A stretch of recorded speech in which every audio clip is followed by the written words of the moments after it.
5.5, we're going to be writing some setters, mutator methods. Now, I left a challenge here for us to finish the rest of the getters, and here are my getters. Okay, get address. Make sure you look at the naming. Okay, uppercase A to separate P and N to separate forget phone number, and get email.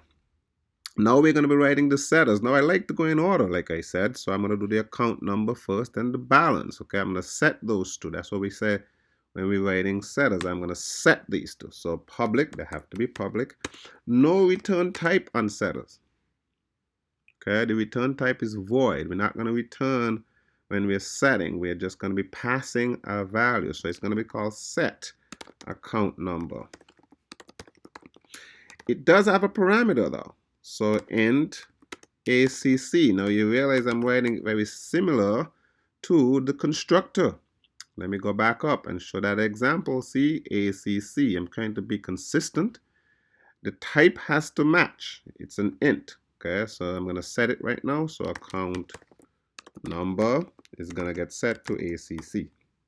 At this point, you should say, wait a minute. I said it looks just like a constructor. I mean, it's just that it's setting one thing versus a constructor who is setting many. Now, a setter could set more than one thing, of course. Okay, you could have a whole list of parameters just like a constructor, but normally we set one thing. So at this point, you should say, wait a minute, but I can actually write this set account number as the code for this, right? Like I could write it as set account, in uppercase A, account number, and I can pass in ACC. Okay, so let's just see how that looks. Let's just see how that looks. I'm going to take that out and put it above. Now you could see that these two, if you focus on these two, they're doing the same thing.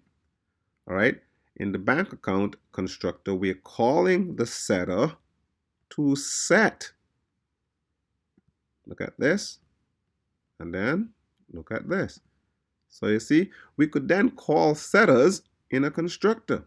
Absolutely, we can set the values in the constructor by calling the setter. More on this later. Let's go ahead and write some more setters.